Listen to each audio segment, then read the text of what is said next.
pinch, she chopped up a bar of nestled chocolate, thinking it would spread throughout the cookie. The result was a surprise hit at the Toll House restaurant, which was supposedly built in 1709 and served as an inn where travelers would eat while toll was paid and horses were changed. And while all that's I'm counting all the things that are wrong with that story. So you called it bogus. Yes. Can you talk a little bit about the myths behind that really popular legend? So the Toll House, as Taylor read off, that's more or less the most common myth you hear about the Toll House and the invention of the cookie. It's a sort of thing that's published in books and like kids' books and histories on articles on the internet. Even the plaque that now memorializes the site of the Toll House restaurant says it was built in 1709, and Ruth Graves Wakefield ran out of nuts one day and just decided to throw chocolate in. That's not necessarily true based on all of the research that I've done. All of these stories that you hear, it's just sort of like, oh, legends say that this happened, and not really well sourced. A big reason for all of this is because Ruth Graves Wakefield never really talked that much about the cookie herself until the 70s, a couple years before her passing. And in 1974, in the mid-70s, she talked to the Boston Herald American, a reporter named Virginia Bowen, and she told her that, no, we had this cookie, and you're like, oh, we should do something new. So they did something new. She worked with her pastry chef, and they put something new on the menu. These urban legends have just sort of picked up steam over time and sort of set up this great American success story of serendipity and sudden success of like sometimes, oh, magic happens if you just get out there and work. Like, no. Yeah. Ruth Wakefield was just a very smart business owner, a really good cook. She went to school for this. She was a great business owner. She knew exactly what she was doing, and she made a really good cookie. It's just what happens when, like, there's just a woman in the early 1900s who was an industry leader and made something great. There's also the date that the Toll House was built. You'll see in pictures, you can still see at the memorial site in the town of Whitman that there's a sign with like a bell ringer of the date 1709. That's because on the original building, the date 1709 was written on the chimney in big letters.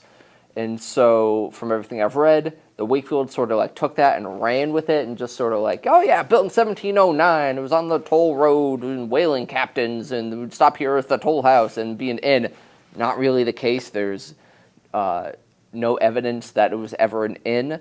It was actually built in 1817, according to a local historian. So way later. Oh, way later. Okay.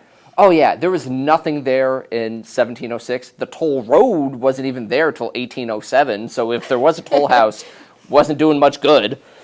So the Toll House restaurant burned down in a fire, correct? Yes. So it kind of left all those records Exactly. lost. So, like, the history's really been lost over the years because the Toll House has been lost. There's some stuff survived, but New Year's Eve, 1984, a grease fire broke out in the kitchen. Got up in the ducts. There was like an automatic fire extinguisher, but it just got into the ducts so quick. Firefighters at the time called the Toll House a firefighter's nightmare. It just like got into the attic, and it was just the restaurant was just lost, couldn't be saved. Town of Whitman Fire Department and 4 other fire departments responded to the fire, but really couldn't save it. No one was hurt, fortunately. Everyone got out. There was like 200 people celebrating New Year's Eve that night, but they managed to get out, and the Toll House was lost. So, you say records were lost. Obviously, like there's a bunch of different legends circling around. You don't know what's true or what's not. How was your researching process? Take me through what you did to essentially find out what the real story is. So the reason I did this story is a very silly reason. It's because I was looking around, like, oh, what stories are there? Like, oh yeah, chocolate chip cookie. That was invented in Massachusetts. It would be fun if I went to the birthplace of the chocolate chip cookie and ate a chocolate chip cookie because I know the restaurant's not there anymore. I'm like, looking up some stuff on it. And I stumbled on the town website. It said, the Toll House, built in 1817. Huh? This other thing said it was 1709. And like, wait, this says this, and this says this. All right, I just want to double check this. You can tell he's a reporter. Just want to double check this. And that process continued for months until I'm like, I guess I've just done research for a story. It's just mostly me wanting to satisfy my own curiosity about like, well, this is weird. And then it's just all of a sudden like, this is definitely the most involved story I've ever written because I've been working on it for months. So, I mean, tell me about where you went. What kind of archives were you looking into? Were you reading books? And I know you talked to a lot of people as well. So walk me through that. Yeah, so it started with just looking up stuff online, looking through town websites Yep. and seeing what was out there, seeing other stories that had been written, watching like, oh, here's a video of all these histories. And I would see all these histories is just a lot of rehashing the same information. And I'm seeing a lot of like, all right, not a lot of people are like going in and doing the individual digging. So I'm like, okay, who's really out there working on the stories? A big thing I found was the Great American Chocolate Chip Cookie book written by Carolyn Wyman. Great book on the subject. I ended up talking to her on the phone about the story. We talked about what we found and the resources, and she ended up helping me get a great lead to that Virginia Boleyn story because I saw that was in her book, and I couldn't find the story anywhere. She ended up telling me, oh, I went to the library at Framingham State and went through their old stories and found that old story in there. So I went to Framingham State Library, archivist Colleen over there, very nice librarian, super helpful, and went through all their records. I went to the town of Whitman, to the Historical Commission, also super helpful, just pouring through all these binders of old news clippings, getting like a copy of the 1943 menu from the Toll House, old original stickers and like little knickknacks and little relics over the years, and like old town records of like found a copy of the deed that of the sale of purchase for I think $6,400. The Wakefields bought what was originally a private residence. 1930s turned it into a restaurant. They expanded it 5 times, and finding all these cool records of just taking pictures of like, ooh, old document, and just having all of this stuff and go, okay, I need to wade through all of this and go, here's the story. I mean, we were talking a little bit about this before we even went live, but the research you were doing was so meticulous. What was the timeline like? How long did you spend, constantly like going through things, like when you first stumbled upon this to now, how long has that, taken? Started in, I think, February or March of this year. It's the story went live August 4th, Chocolate Chip Cookie Day. Yep.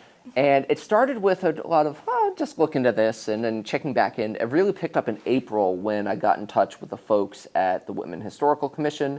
They're like, oh yeah, come down. They let me in. They showed me all of this stuff, old records, papers written by local historians, news clippings, Ruth Wakefield's original cookbook, old photos, histories of the restaurant. It was really instrumental. And once I made that visit, I'm like, okay, I have something here. And after that, it's just calling more people and learning more about the sign and the Toll House itself. And a big thing for me ended up being like, okay, I got details of the cookie, but the Toll House restaurant itself, the site, is just as interesting. It's a whole set. That's why I ended up writing a separate story, one about the cookie and one about the wild history of the restaurant.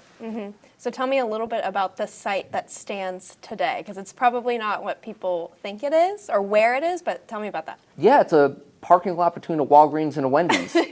That's all you'll see if you go to Whitman, where the cookie was invented. All you'll see left there is a plaque, a pedestal with a plaque on it telling the history, with some of those legends still in there.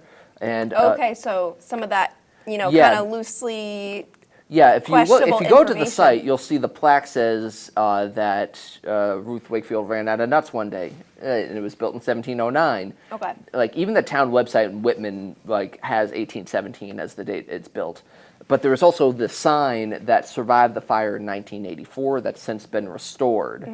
That is what you'll see at the site between the Wendy's and the Walgreens now.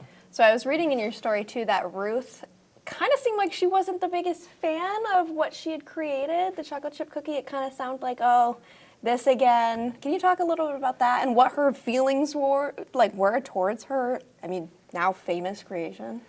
Yeah, it's really interesting because she was an incredibly talented baker and businesswoman and great at marketing and all these things. And she had these incredible desserts, like the Kennedy family would arrive. She was like... Duncan Hines, a famous food reviewer, praised her lemon meringue pie, all these desserts, and she was mostly known for something that she basically gave away for free as a side of ice cream.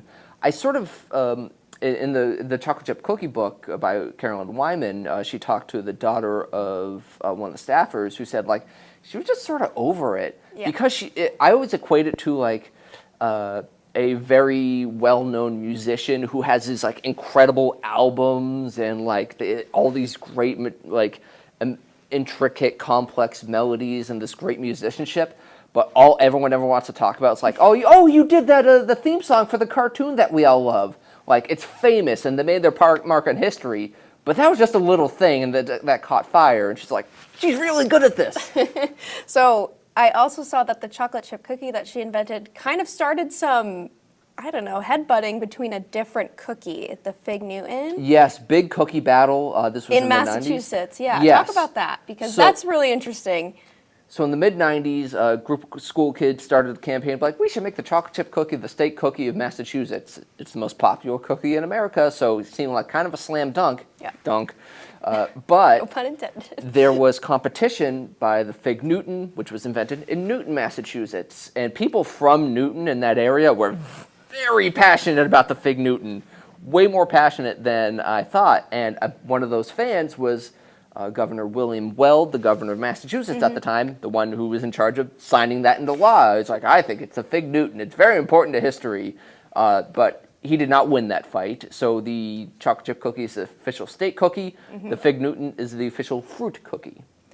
So in your opinion, chocolate chip cookie or Fig Newton? Listen, I love a Fig Newton. Like, I'm not gonna sit here and knock the Fig Newton, but a chocolate chip cookie in terms is like the ideal cookie in terms a staple, of for sure. universally beloved. It can be tweaked in various ways. A Fig Newton, like no one's making a Fig Newton. I don't know anyone who's made a Fig Newton. It's a nice thing you buy at the store. But the chocolate chip cookie is something that you can make. It's a great experience for people to bake together, to bring to events. You can buy them at stores. It goes in ice cream, goes everywhere. Because it's so universal and such a fundamental part of American desserts, I think, I got to go with that. So you also had your own experience making cookies yourself. Tell me a little bit about that. Are you a baker? Oh, yeah, absolutely. Okay. I bake bread, I bake pies, all sorts of stuff. But for this, I got to bake some cookies, one to take pictures of because you need pictures for a story, and just to sort of compare and contrast things. So I got a roll of the Nestle Toll House cookie dough, which is the Toll House as in the Toll House restaurant, because Ruth Wakefield signed a deal with Nestle. They got the name rights for the Toll House. That since then, that trademark's been sort of wiped because Toll House cookie is just part of the language. But Nestle still markets it as such. But I got some of the pre-made dough that you just like break off a chunk and put it on a plate, on a sheet and bake, and super easy. That's great. But I also got the recipe from Ruth Wakefield's 1938 cookbook and followed that recipe. And it's almost identical to the modern recipe, just a little darker, a little thinner, a little crunchier. The original recipe, it wasn't called the chocolate chip cookie, right? Ruth Wakefield never called it the chocolate chip cookie. Okay. Because when she invented the cookie, chocolate chips didn't exist yet. Okay. They exist because of the cookie, which she called the Toll House Chocolate Crunch Cookie. Chocolate crunch. Okay, but that's not usually used now. Like, you're not finding that. If someone calls it a chocolate crunch cookie, like, I would know what they meant, but, like, you mean chunk? So we talk a little bit about your baking experience. Any funny stories to add? Any kind of mishaps in the kitchen? Or was it kind of like you're running the mill, I'm making cookies? The big thing for me when making these was, I'm going to try and be authentic. So I use a stand mixer a lot when I bake. I'm like, well, I can't use that for this because I looked it up. Electric hand mixers weren't invented until the 50s. I'm like, God dang it. So I'm like, all right, fine. So I'm using a wooden spoon, which is more difficult than using like a silicone spatula or a hand mixer, but it worked out. So, you can still bake by hand. It's fine. Now, do you prefer baking by hand, or is it easier to kind of just, I'm sure it's easier to just buy and place on a cooking sheet, but I mean, what do you prefer? I like baking, like, by hand is an interesting phrase because I'm a big proponent of, like, baking by weight instead of, like, measuring things because it's more precise. That's interesting. I like using hand mixers because the stand mixer because it's like, I got the big equipment and it does all the work for me. But baking by hand's great. Awesome. All right, Nick, anything else to add about, the history of the chocolate chip cookie? Yeah, the Toll House itself is very interesting because it opened under the Wakefields and then it closed. It was a nightclub for a while, then it closed again, then it was brought back, and then Okay. it burned down. Contractor tried to bring it back and then turn it into a parking lot. But in the early 2000s, there was effort when the Walgreens moved in to be like, oh, we need to restore the sign because it burned down and no one was doing anything with the site. It just looked like the chairman of the board of selectmen for Whitman at one point said the site looks like hell. Sorry, and eventually they restored the site, turned it into a parking lot, and the sign needed to be restored. And they ended up going to a company called Poignant Signs because an employee of that company reached out to the town of Whitman and be like, hey, we should do this. That employee was named Jeff Deal, a name folks might recall as a former state representative from Massachusetts and gubernatorial candidate, and now works for the Republican State Committee for Massachusetts. And I kind of heard that, the chocolate chip cookie might have launched his political Oh yeah, I talked to career. him about this. And Yeah, it's tell me what he said. Basically, it launched his career into politics because he was working for a sign company at the time, and he got an award for sort of organizing this effort and really leading the charge to restore the sign. And after he did that, someone approached him about hey, you should join one of the town committees, and he joined the town financial committee. That got him into politics, ended up with him becoming state rep and getting into politics. Awesome. All right, Nick, I had a question. And I don't know if you have thought about this, but what's next? What's the next food or food group or anything that you want to explore the history of, whether it has ties to Massachusetts or not? I enjoyed reading your stories. So if you have any on top of mind, feel free to share. Very similar in this vein is, the Toll House cookie was invented at the Toll House. Boston cream pie was invented at the Amity Parker House in Boston, which you can still go to. You can go to that restaurant and get a Boston cream pie. You gotta get one of those pies. Okay, so we can look out for Boston cream pie history on the MassLive radar. Yeah, eventually. Eventually, okay. All right, well, if you guys want to read more on Nick's reporting on the history of the chocolate chip cookie, you can head to masslive.com. He has a few stories up right now. Definitely give those a read. Thank you so much, Nick, for talking to me. Thank you, Taylor. Yeah, all right. Take care, everyone.